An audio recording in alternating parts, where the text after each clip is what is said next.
আসসালামু আলাইকুম। আমরা আসন্ন বার কাউন্সিল পরীক্ষার জন্য কিছু গুরুত্বপূর্ণ প্রশ্ন দেখছিলাম, তার ধারাবাহিকতায় আহ, এখন আমরা দেখব যে আত্মরক্ষার অধিকার নিয়ে, অর্থাৎ প্রাইভেট ডিফেন্স নিয়ে কিছু প্রশ্ন পড়ব। সাথে থাকুন। আত্মরক্ষা বলতে কি বোঝায়? আত্মরক্ষা এই ধারা অনুযায়ী আত্মরক্ষার অধিকার বা উদাহরণসহ ব্যাখ্যা করুন। 2008-এ আসছে, 2012-তে আসছে। আত্মরক্ষার অধিকার খুবই গুরুত্বপূর্ণ একটা টপিক, আমরা দেখে আলোচনা করার চেষ্টা করি। সাথে থাকুন। তাহলে আত্মরক্ষার অধিকার, রাইট টু প্রাইভেট ডিফেন্স। আত্মরক্ষার অধিকার ব্যক্তিগত প্রতিরক্ষার অধিকার শব্দগুলোর মধ্যে একটা গভীর অর্থ বা তাৎপর্য নিহিত রয়েছে। নিজেকে রক্ষা করার জন্য আইনের যে বিশেষ সুবিধা প্রদান করা হয়েছে তাই আত্মরক্ষার অধিকার। অন্যভাবে বলতে গেলে ব্যক্তিগত প্রতিরক্ষা বলতে অন্যের আক্রমণ হতে নিজের দেহ সম্পত্তি রক্ষা করাকে বোঝায়। এটা নিজের দেহ বা সম্পত্তি রক্ষা করাকে বোঝায়। নিজের জীবন বা সম্পদ যেখানে বিপন্ন সেখানে পক্ষকে প্রতিহত করার অধিকার আইনে দিয়েছে। বিপদের মুহূর্তে আইনের সাহায্য পাওয়ার কোনো সুযোগ না থাকতেও পারে, সেজন্য আইন সংক্রান্ত ব্যক্তিকে এমন অধিকার দিয়েছে যা দ্বারা প্রতিপক্ষ ক্ষতি করা হলে তা কর্মকে অপরাধ বলে বিবেচনা করা যাবে না। দণ্ডবিধি 1896 অনুযায়ী আত্মরক্ষার অধিকারে যা করা হয় তা অপরাধ নয়। এই অতএব উপযুক্ত আলোচনা থেকে বলা যায়, কোনো বেআইনি অবৈধ আক্রমণ থেকে নিজের দেহ সম্পদ জন্য বা আইনি বিধিনিষেধ সাপেক্ষে একজন ব্যক্তির আত্মরক্ষার অধিকার রয়েছে। আত্মরক্ষার অধিকার দণ্ডবিধির কিছু সুনির্দিষ্ট বিধান দ্বারা নিয়ন্ত্রিত হয়। দণ্ডবিধি 96 থেকে 106 ধারায় আত্মরক্ষার অধিকার সম্পর্কে আলোচনা করা হয়েছে। উদাহরণ দেখেন: এক, খুনের উদ্দেশ্যে বি কে আক্রমণ করে।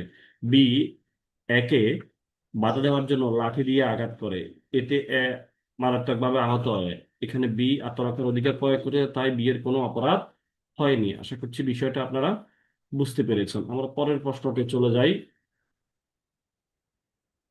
যে ব্যক্তিগত প্রতিরক্ষার অধিকার প্রয়োগকালে কৃত কোনো কাজই অপরাধ নয়। দি ফাইনাল কোর্ট 1860-এর 96 দ্বারা বিধৃত এই বিধানের ব্যতিক্রম প্রয়োগে সীমাগুলো উল্লেখ করুন। আত্মরক্ষার অধিকারের পরিধি কতখানি? আত্মরক্ষার অধিকার প্রয়োগ কতদূর পর্যন্ত বিস্তৃত? আত্মরক্ষার অধিকার কতদূর পর্যন্ত প্রয়োগ করা যায়? কোন কোন ক্ষেত্রে ব্যক্তিগত প্রতিরক্ষার অধিকার থাকে না? আমরা সবগুলো প্রশ্নের উত্তরে একই রকম আমরা একটু দেখার চেষ্টা করি। দেখেন যে ব্যক্তিগত প্রতিরক্ষার অধিকার প্রয়োগকালে কৃত কোনো কাজে কিন্তু অপরাধ নয়। এটা 96 দণ্ডবিধির 96 ধারা অনুযায়ী ব্যক্তিগত প্রতিরক্ষার অধিকার আত্মরক্ষার প্রয়োগ কালে যা কিছু করা হয় তা অপরাধ নয়। তবে মনে রাখতে হবে, এই নয় যে আত্মরক্ষার অধিকার প্রয়োগের নাম দিয়ে যা ইচ্ছা করা যাবে। আইনে যেমন আত্মরক্ষার অধিকার প্রয়োগ করাকে অপরাধ নয় বা ঘোষণা দিয়েছে, তেমনি ঠিক এই অধিকার প্রয়োগের কিছু সুনির্দিষ্ট বিধিবিধান নির্ধারণ করে দিয়েছে। একটি নির্দিষ্ট পরিধি পর্যন্ত এই অধিকার প্রয়োগ করা যায়। অর্থাৎ আইনে প্রদত্ত আত্মরক্ষার অধিকারের কিছু সীমাবদ্ধতা রয়েছে। যখনই আত্মরক্ষার অধিকার সীমা অতিক্রম করবে এবং 96 ধারার বিধান প্রযোজ্য হবে না, উক্ত ক্ষেত্রে তা অপরাধ বলে গণ্য হবে।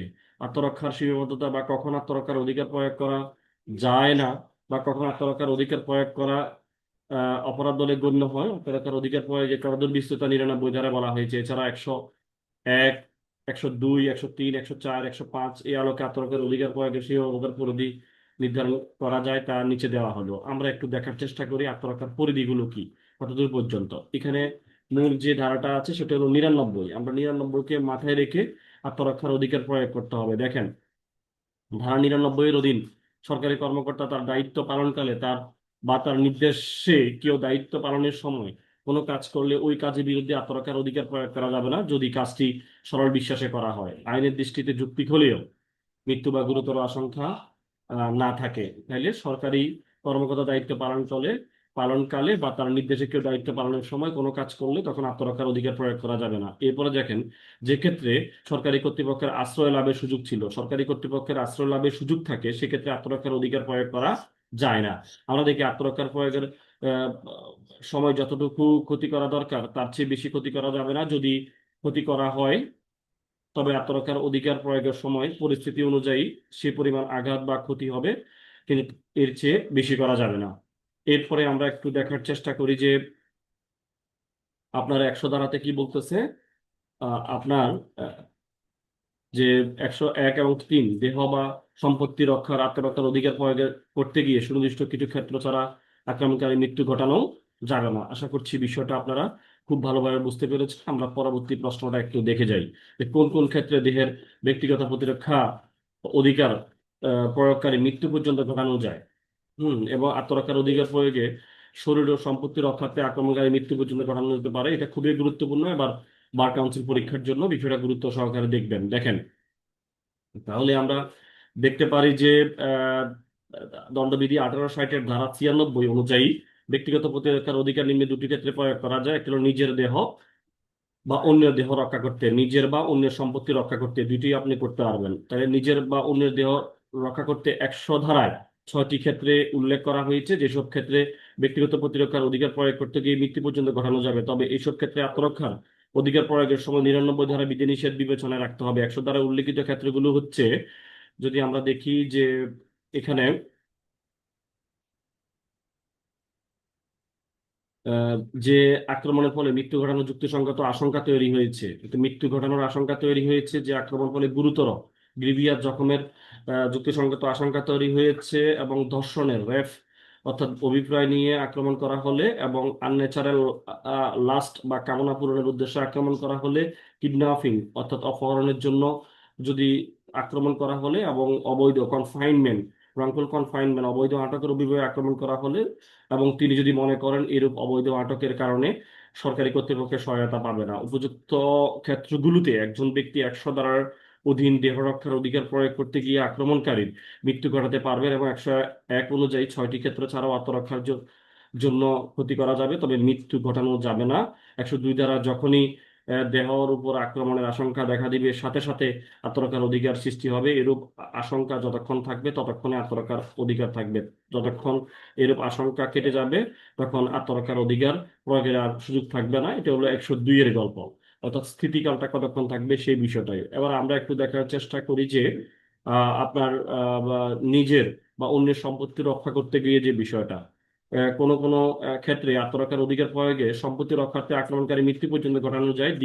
পেনাল কোড 1860-এর 103 ধারার ক্ষেত্রগুলো উল্লেখ করা হয়েছে।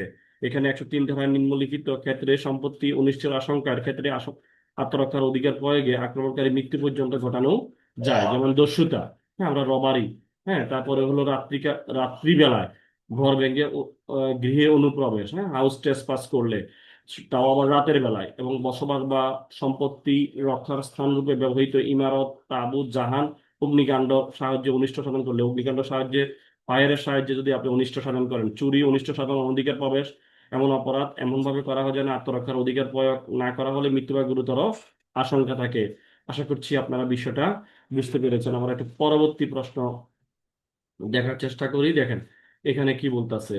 এখানে বলতেছে এক্স ওয়াই কে ধারালো চাপাতি দিয়ে আক্রমণ করে। এক্স নিজেকে বাঁচানোর জন্য তার রিভলভার থেকে ওয়াই এর প্রতি একটি গুলি ছুড়ে ওয়াই এর গায়ে লাগে, পরবর্তীতে আরো একটি গুলি ছুড়ে ওয়াই মারা যান। এই ঘটনায় আত্মরক্ষার অধিকারের প্রয়োগের সুবিধা পাবে কি 2021 আসছে?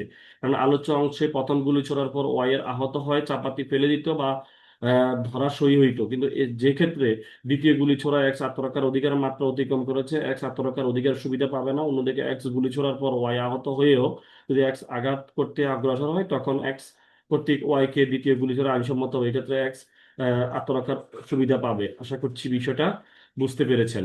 তো আমরা কথা বলবো পরের ভিডিওতে ইনশাল্লাহ। আহ, দেখা হবে। আমরা অ্যাবেটমেন্ট নিয়ে কথা বলবো পরের স্টেপে। আসসালামু আলাইকুম রহমতুল্লাহ। ভালো থাকুন, সুস্থ থাকুন, এবং কি নিয়মিত পড়াশোনা করুন।